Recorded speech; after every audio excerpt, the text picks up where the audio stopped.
Hi, and welcome to the Thrive Through Life Change event, where we're going to learn how to regain powerful energy, create an inspiring vision, and a balanced life in spite of everything going on in the world around us.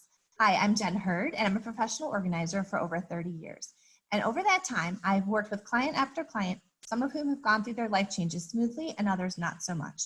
So I decided to put together a panel of 26 experts over 21 days who will help us take a look at why some people thrive and why some don't, and give us lots and lots of great suggestions on how we can come out the other side smiling.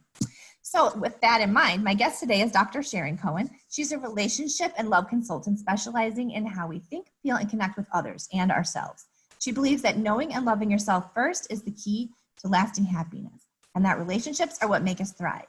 Through her work with clients in speaking, writing, and also doing podcasts, Dr. Sharon shares tools for finding the love you want and creating the relationships that thrive, and specializes in helping women who don't know why they're single having the companionship that they're yearning for.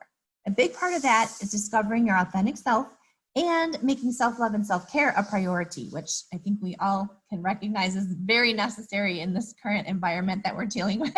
So welcome, Dr. Sharon. Thank you so much. I really appreciate being here. I think this is just such a great theme. Yeah, it's been really, I think, very helpful. Even just for me personally doing the interviews, it's been really, really fun. I've learned a lot. And everyone's been very gracious with their time and their energy to share during this time. So thank you so much for being here. So I wanted the audience to get a little bit of an introduction to you. And I know we were chatting about finding that love, you know, that aspect that you're so tuned to, and maybe give a little bit of your background and why you really are in this arena. Yeah, well, I think, why this theme strikes me as being so important is that I went through times where I was in just having my own dry spells in dating and love and having those feelings of loneliness, and just felt like I wasn't thriving. And yet I made it through that to meeting the love of my life, my husband, at the age of 48 and getting married at 50. And I think for so many women out there who may feel like, oh my God, here we are in this COVID time, I can't really even date. You know what, this doesn't define the rest of your life. This is just a moment in time, and there's still opportunity out there for you. So you never know what's around the corner. Definitely. And I know that that's probably a big challenge for people right now in this environment. Being in a relationship right now myself, I'm actually really grateful I don't have to enter the dating environment with this whole situation. But that's where hope comes in. That's where that self-care and taking your time with it comes in, I think. Yeah, just a quick comment. When this first started, my biggest comment to my clients was to really focus on self-care at this moment in time, and not even be so worried about dating because we were so locked down. So to just kind of let that go by the wayside, don't focus on it, really focus on yourself. Yeah, definitely. Because I think if we come into a relationship prepared and rock solid in our own light, and that confidence that brings you, I think that's attractive to people. I've always read that and heard that confidence is what's attractive. So if you're falling apart at the seams, you're not going to find the right situation, Yeah. So that's really the biggest key. Speaking of the whole quarantine period, I know there's a lot of, relationship changes and things people are encountering too, like not in addition to whether they're single and looking, but also maybe the damage that having a little too much togetherness can do, and having people be very, at odds, or maybe even separating and things like that. So there's the other side of the coin as well. Are you getting any feedback on that? Yeah, you know what? I do think that it has been hard for some people to have so much time together, and if they're not used to it. And so, it's about finding time for yourself and making sure that you get away and, kind of sort of reenact or act as if your relationship is normal. Like, get away as much as possible. That you still can go outside. At least, I guess it's different in every state, but you can still go outside. So do what you can to spend the normal amount of time apart, that as much as possible. And I think that's helpful. because I think otherwise you build up this resentment and anger and bitterness. And someone smart once said, you know, resentment is like you taking rat poison and hoping the rat will die. It only hurts you. And That's a good analogy. yeah, you know, and it's really, it's so not only is it hurting you, ultimately then it's hurting your relationship. And I think that you realize the more that angerness, bitterness, you know, all of that that you hold on to, it's not taking care of yourself. So you really need to do what makes you feel better. And what makes you feel better is going to be different than maybe what makes me feel better. Mhm. However, there are some universal truths about what is good. And one of those things is taking long, slow, deep breaths. And so that's been a real, you know, there's been research done about how a lot of us are taking shallow breaths, and we really need to kind of focus on getting some good oxygen and letting out the carbon dioxide, which is really poison to our bodies.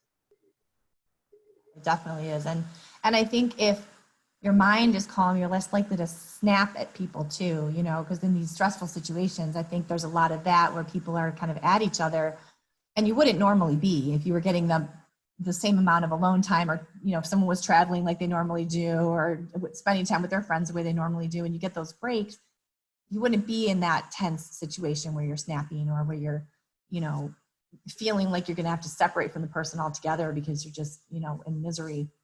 You know, So I think that those are definitely things people can yeah, do. you make a really good point there, though. Like when you're feeling snappy, are you aware of it? And are you in touch with your body to recognize, like, I'm feeling tense? And where in your body are you feeling that? I think a lot of women that I work with they don't even know that they have tense feelings in their body. So one of the things I tell my clients to do is really start to check in with yourself during the day to see, wow, I feel kind of a choking in my throat, or a twisting in my stomach, or, you know, pain in my hip. What is that about? And, you know, so check in with yourself a number of times a day and start to figure out what these bodily twinges and, you know, things are, so that you can start to being better in tune with your body, and be able to ultimately not be able to identify in your head and verbally what those things are, so that you can start to deal with them and ultimately be able to verbalize them to your partner or whoever you're dealing with. Right. Because I think too, we're on our computers now so much, and we're up in our heads so much. We just forget about everything below the neck. And it's speaking to us. Like, there is a reason why there's a knot in your stomach. And what is it, you know? And we really do forget a lot of this. Absolutely. One of the things is that once you're able to parse out what each of these feelings is, and then you start to pay attention and go, wow, this is just a feeling in the waterfall of feelings that I'm having. And once you're able to kind of check in and say, oh, okay, now I'm feeling, you know, angry or bitter, and then I'm feeling sad, and then I'm feeling okay, and then I'm feeling hungry, and then I'm feeling, you know, they really do Right. as a waterfall. And once you start to recognize that that waterfall or river is just going by, you can be less attached to each of your feelings and just kind of watch them from a distance almost, where yes, you're feeling them, which is good. I want you to feel them and let them out, you know, talk about them or whatever, but also just become a little less attached to them, not feel like I am this feeling, but this feeling is moving through me. Yeah. Growing up, that's one, must be an old Italian adage or something my mother picked up, but it was always, everything's temporary. Everything's temporary. She would just always say that to us. And it's really a mantra for me, because in the situation that where I work too, like, cause I work in different homes every day, and there's different situations when I'm allowed to be out working, which is now. So that's good. But for a while I couldn't even do that. So I was like, okay, everything's temporary, just reminding myself that's just a temporary situation. Because, you know, honestly, you can really get caught up in feeling like this is going to be like this forever. Like, what is the new normal? And you can get really bent out of shape. And I think even in relationships, it's the same story. Like, this is just in the moment. This is Right. just right now, today. Tomorrow's a different day, you know. Don't go to sleep angry, and tomorrow's start over, clean slate, just start Right. afresh, you know. You know what? It's a beautiful mantra, because it's true. Everything is temporary. Everything changes. That's obviously the one constant that we have in life, is that everything changes. And if you can kind of hold on to that this is not permanent, everything will keep moving forward. I mean, unless you keep yourself stuck, Right. unless you hold yourself in one place. But everything is temporary and it does move forward. I mean, just look at where we were, 6 months ago. Who thought we'd be here?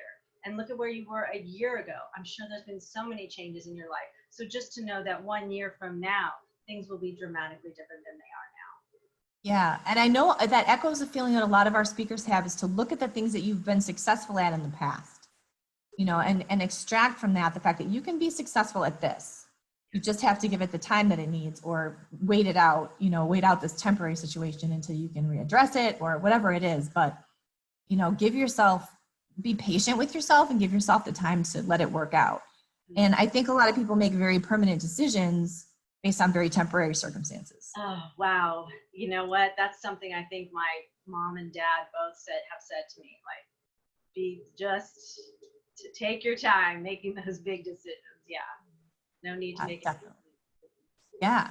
So when people are, let's say they've either lost a relationship, or they're currently single for whatever reason in this environment, and they want to find their way back to dating, what are some steps that they can start to take, or at least when they're able to, in the right environment, enter back into that dating scene? How can people find their way back in? Yeah, I think it's kind of a complex question because I guess the reason why someone's out of dating and getting back into it it varies. Is it based on loss of life? Are you widowed? Is it based on a breakup? Is it based on a divorce? So I think that there's a lot of different feelings that are going to be going on within each person based on the reason that they've been out of the dating world. So I think the first thing is to give yourself time to grieve properly, because some people are grieving their divorce while they're still in the marriage. So when they get out, they may be more ready to date than someone who's been blindsided by the fact that their spouse has told them that they're leaving them. So everyone's situation is going to be kind of different. And I do believe that you need to heal some of those wounds before you jump back in the dating pool. I have had women come to me and sit on my couch and tell me that they're ready to jump back into dating while they're still crying about the previous relationship. And it's like, you know what? Let's slow down. Let's take a breather. I don't believe that you're ready to start dating yet, because the minute someone might ask you about your ex, you shouldn't be crying about them on your date. And of course, I actually don't Right? talk about your ex on a date. You should maybe redirect the question. But if someone, asks you a direct question, you feel like you should answer it. I don't think you should be too attached to the emotion, or, any attachment or any emotion to what the other person at that moment in time. So I was one of the people that had like a sudden exit right. with my spouse, and literally it was a Monday night with a duffel bag he left. Like, it was a rainy night in Phoenix, right? Ouch. And so it took me a really long time to process, because I had absolutely no expectation of that happening. Right. And it was like the train went totally on another track, and so it took a long time to kind of get myself through that, and sort of through the anger and through whatever. And I found myself, I just threw myself into work, and it did take time to just get my boat, into the dock a little bit, settle down and whatever. And it was the best thing I could have done. I mean, I certainly, I know for at least a year wasn't prepared to enter back into anything. Yeah, and you know what? There's nothing wrong with that. I mean, you need No. time to grieve. I think it's really important to take that time. I've seen other people jump back in and kind of go really fast into it because they feel like, oh my God, okay, well now I'm free and now I need to, get back in. And it's like, just take your time. It's good to, work through some of the wounds. I don't think you need to go on the top of a mountaintop and sit and do yoga positions and, get in meditation for a long time. And because you can't heal your relational wounds by yourself, but you can heal some of the hurt and pain that you feel based on your previous relationship by yourself. The relational wounds you will heal in relationship, but you've got to work on what's happened to you, or what you feel pain from. You need to work on that on your own. And I felt like I needed to learn to just be alone and be comfortable with that. Yeah. Because I didn't feel like I wanted to enter into a relationship where I felt like I just needed a companion.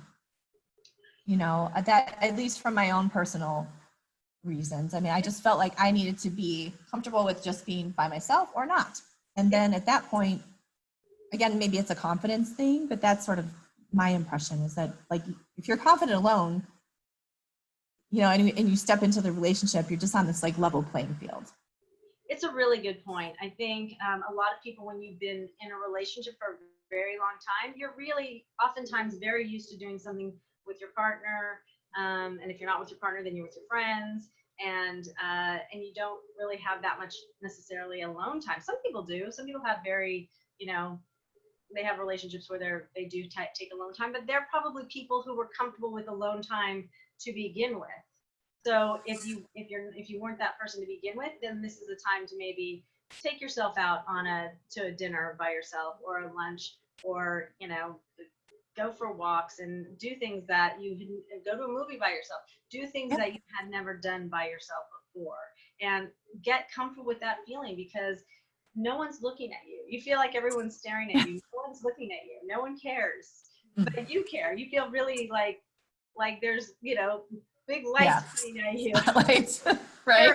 Neon signs, you know. Right. She's divorced. You know, it really wasn't the case. It's very demystified for me now. Right. It's true. Yeah, no, it you know, the harder part of it was the friend groups that we had that were mutual, and then having to deal with the exit from that, which was harder because there's some of the people that I really liked, and, you know, it was a little bit more challenging. But, you know, that's part of the process. People don't recognize that happens after divorce, and I've seen it so many times where you think, oh, you know what, some of these friends will come with me, and so often it's just like, no, the girlfriends who are married oftentimes are just like, you know what, for whatever reason, I don't feel comfortable us all hanging out together. And they don't say it. It's not a verbal thing, but something like just left out. And you know, some people say it's because the women are afraid you're going to steal their husband. Some, it's just, well, you know what, we're used to going out with other couples, and so that's what we think of when we think of who should we call. You know, it seems awkward to have 3 people going out. Yeah. And it leaves you left out. Yeah. The blessing was I had a daughter that had friends that, at least if I would take her to some of the things where the parents were all just mutually there, then I had that group, and that was fine. And they were all very gracious about everything. So that was very, you know, it kind of smoothed it over. But if you don't have children, that could be very challenging, I'm sure. It's very different.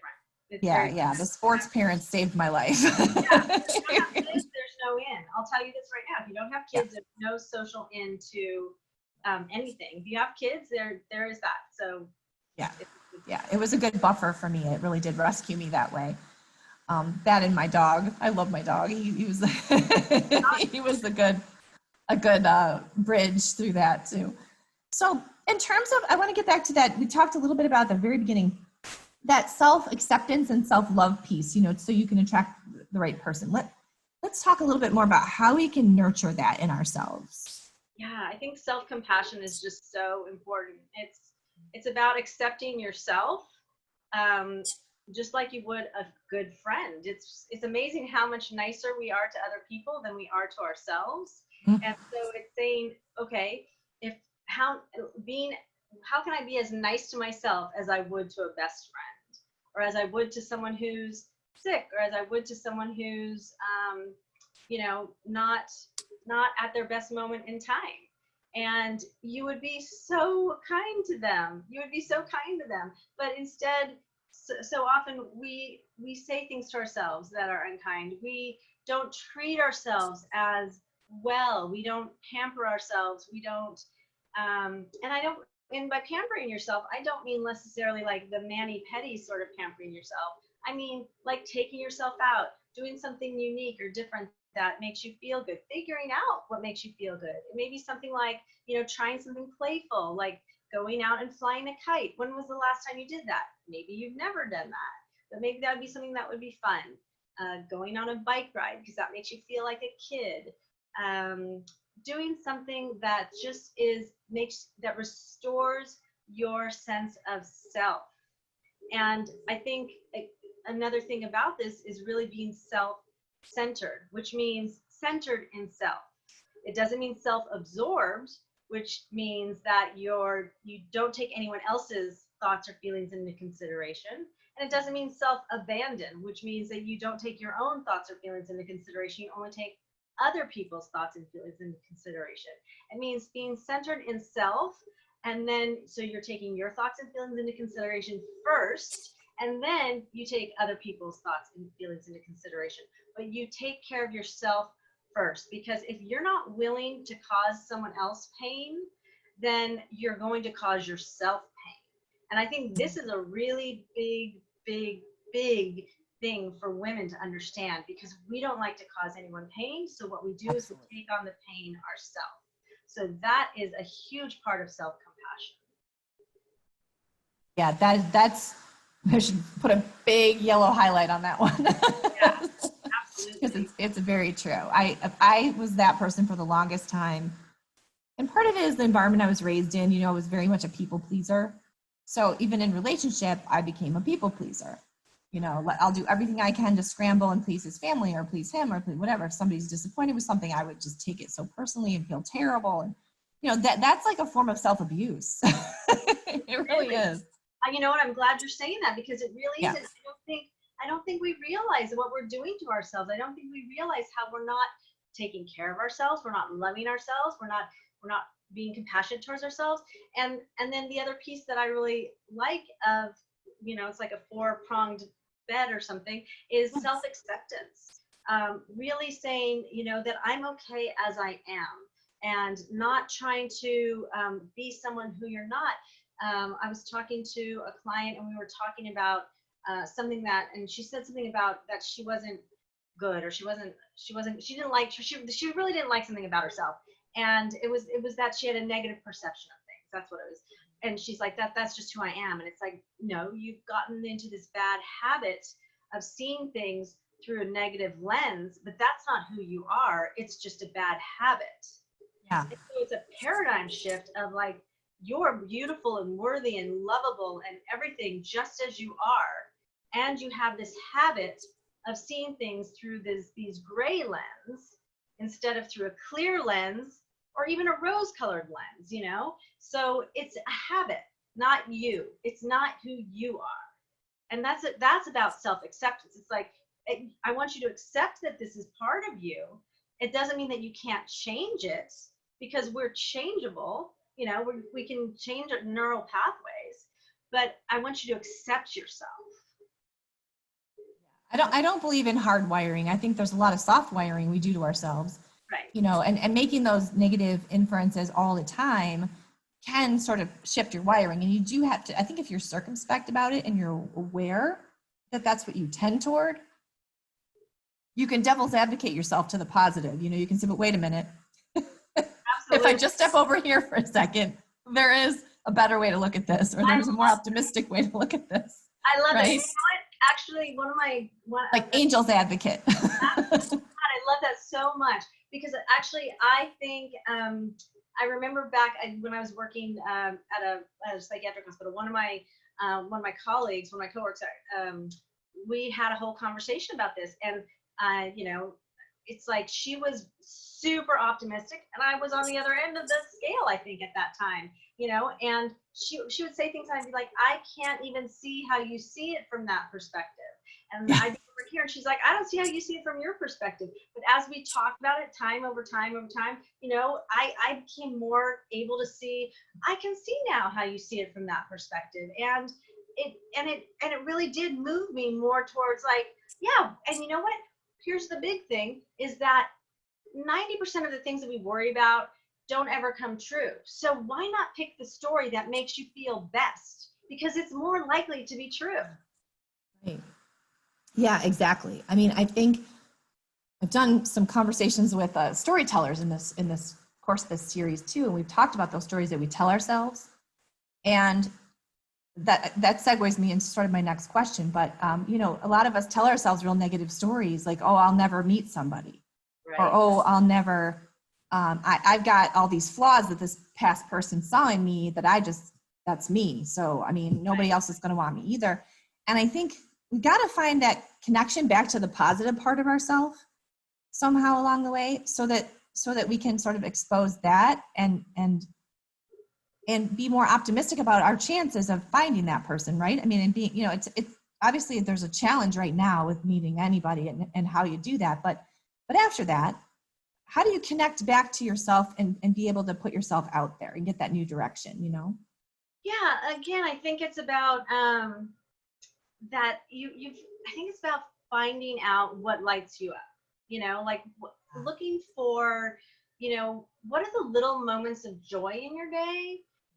Because I think that's a little bit of what we have lost. You know, when you're a child, that's all you're doing is joy, joy, joy. And then as we get older, we sort of lose that because we're so stuck in responsibility and all these other things. So I think as you start your day, you start looking for moments of joy. So it might be something as simple as like this warm cup of coffee, or sitting out on your patio and looking at the flowers, or like I recently bought a water feature, and I cannot tell you how happy that water feature makes me. It's just listening to it. You know, being around water is really good for you anyway. But Oh yeah, the ions. Yeah, definitely. That brings me joy. But if you don't take the time to say, this is a joyful moment, and it doesn't have to be huge. I think that's the key. It's just tiny. But so you have to take the time to say, this is a joyful moment. It's not necessarily when you're around tons of people and there's tons of laughter. It's small, little joyful moments throughout the day. You start linking those together, and I think that's how you reconnect to your authentic self, to who you are, to what makes you happy, so that when you come to a relationship, that you're able to be your joyful self because you figured out who that is.